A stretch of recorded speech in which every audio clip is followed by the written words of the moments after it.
when I was a reporter, I thought, well, it'd be great to get bigger assignments. And then when I got bigger assignments, it's like, well, I'd love a chance. Divisive, it's racist. And it's having exactly the opposite effect of the one they intend. And it is not that. What if I told you that the same company that gave us Mickey Mouse is now pushing woke fairy tales instead of good stories? Megyn Kelly's got some thoughts on why Disney's magic seems to be fading. I chose to say nothing, as my general philosophy is what other people think of me is none of my business. However, Fonda was at it again last week. And we objected, and so did a lot of other parents, to the point where the school had to apologize for that one, which they very rarely did. Kelly's spilling more than just tea. She's dropping truth bombs. Ever wonder why Disney's recent films are flopping harder than a fish out of water? Political person, I wasn't raised in a political household, and it was just, it became clear to me that it wasn't what I wanted to do. And I said, I'd love to sit down with you. He said, great, I'll do it. So we sat down in September of last year. It was a great interview. It's not just bad luck. There's a pattern here, and it's got nothing to do with fairy tale magic. According to Kelly, Disney's recent flops like Lightyear, The Little Mermaid, and Elemental have something in common. They're prioritizing virtue signaling over good storytelling. It's like they're more focused on checking off woke boxes than actually entertaining people. And guess what? Audiences aren't buying it. But you know, the country's so divided right now, and it's so political. It's like politics has become like race. You can't discuss He it. could step in. Yeah. And the other was to suck up some of the airtime, so she had a couple of fewer questions. Kelly doesn't pull any punches. She says, families used to trust Disney, but now they're laughing at the woke fairy tales Disney's trying to sell. Ouch, that's gotta hurt Mickey. But she's not wrong. People are starting to see through the magic mirror, and they don't like what they see. Then our kindergartner was told to write a letter to the Cleveland Indians objecting to their mascot. And that was really good advice. I didn't look around at the other players on the field and worry about any of them. I just thought, if I can do the... But here's where it gets really interesting. While Disney's woke fest is tanking, other movies are soaring. Kelly points out how Sound of Freedom, a film about human trafficking, outperformed Disney's Indiana Jones Dial of Destiny. And get this, Sound of Freedom did it with barely any promotion. It's like David taking down Goliath, but with movie tickets instead of a slingshot. Charlie Kirk backs Kelly up on this. He says the entertainment industry is facing consequences for its woke obsession. It's like they've been living in La La Land for so long, they've forgotten what real people actually want to watch. White supremacy. And then the white people feel bad and feel judged because they're told they're white supremacists. And then, you know, most of the guys around me were like, what are you talking about? It's like, you're powerful and you've got this dough. So what's the deal? Kelly thinks it's simple. People are sick of being preached at. They want authentic stories, not preachy woke fluff. Report the news. And I did that for many years at Fox. I covered the Supreme Court for them, and I did legal commentary. Film about aging. For years, she has spoken openly about her joy in giving a cultural face to older women.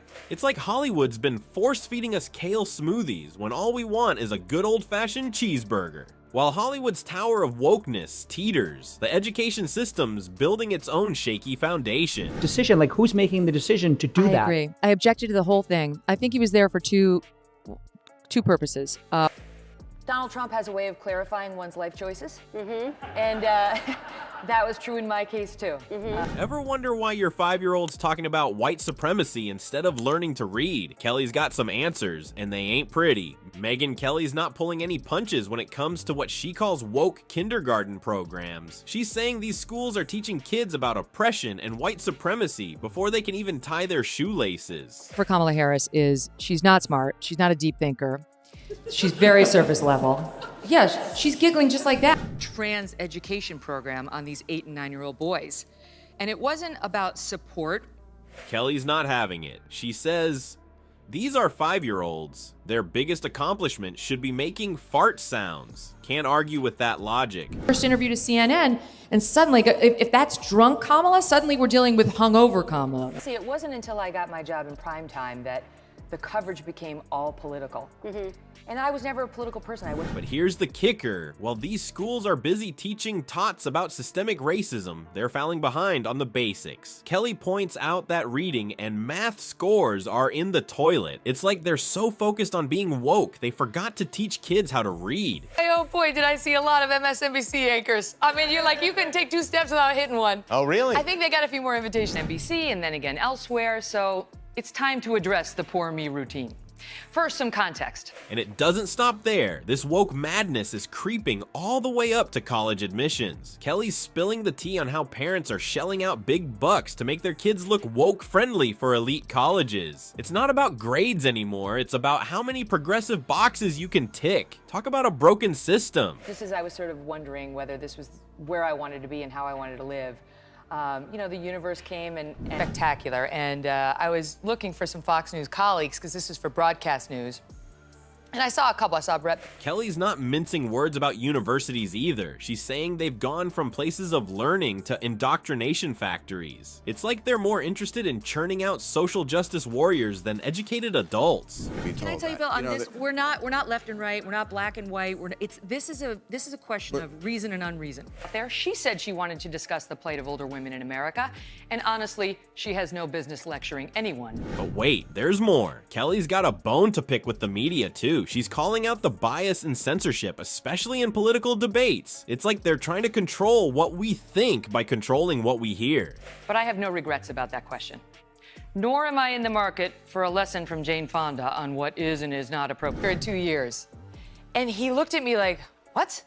And I was like, what did I say? Here's where it gets real. Kelly's not just saying censorship is bad, she's saying it's violent. Yeah, you heard that right. In her words, censorship isn't just silencing, it's a form of violence. She's saying it's all about keeping power, not protecting people.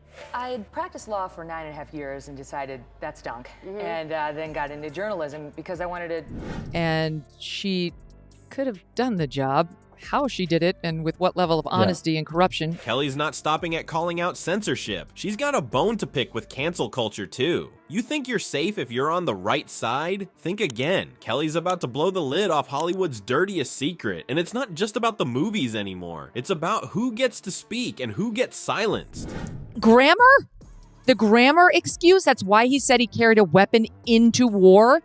By the way, she still says she is not proud of America. So the moral indignation is a little much.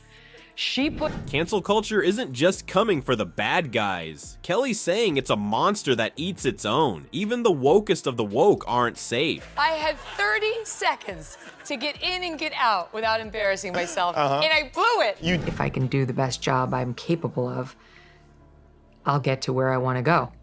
And those were always baby steps. She tells a story about a friend who used the wrong term and got slammed. It's like walking on eggshells in a minefield. One wrong step and boom, you're done. Remember when Oil of a Lie thought they were being all progressive with Dylan Mulvaney? Kelly's got some thoughts on that mess. She's questioning what it means for brands when they jump on the woke bandwagon. Are they really connecting with their customers, or are they just alienating everyone? Or start wearing exactly the same clothes I had.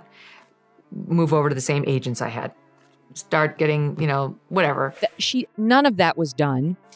And it was just irritating because there's so much for Kamala Harris to be cross-examined on. But here's the real kicker. Kelly's saying we need to talk, like actually talk, not just yell at each other on Twitter. She's pushing for open dialogue, saying it's the only way to fix this mess we're in. In her words, there's real power in conversation. By openly talking about issues that divide us, we can find common ground or at least understand each other's perspectives. They raise their hand. If you're really confused, put up a 1. If you're just a little confused, too, How old are they now? They were 8 and 9 at the time. Cover, right? It's like she gets to the point where she doesn't know what she's saying. Even she doesn't know what she's saying, and it's like, ah! And she's not just talking about Hollywood. Kelly's calling out the hypocrisy everywhere. She points out how some stars can wish harm on political figures and keep their careers. Merry Christmas to you. Having a good time? Yes.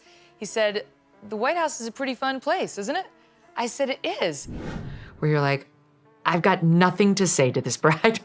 I don't even know how to talk to insert. While others get blacklisted for having the wrong opinions. It's like there's one rule for the left and another for everyone else. Take James Woods. Kelly says he's facing major career fallout just for being conservative. Meanwhile, other celebs are out there saying wild stuff and getting a free pass. It's a double standard that's hard to ignore. So what's Kelly's big idea? She's dreaming of a place where people can actually speak their minds without fear. It was interesting. I had never been to the White House Christmas party before. This was a first for me. Is there a separate section for Fox News? Jane Fonda, who appears to be fixated on an exchange I had with her months ago on this show. A platform where different viewpoints are welcome, not silenced. It's a far cry from the Hollywood we see today, where it seems like there's only one acceptable opinion.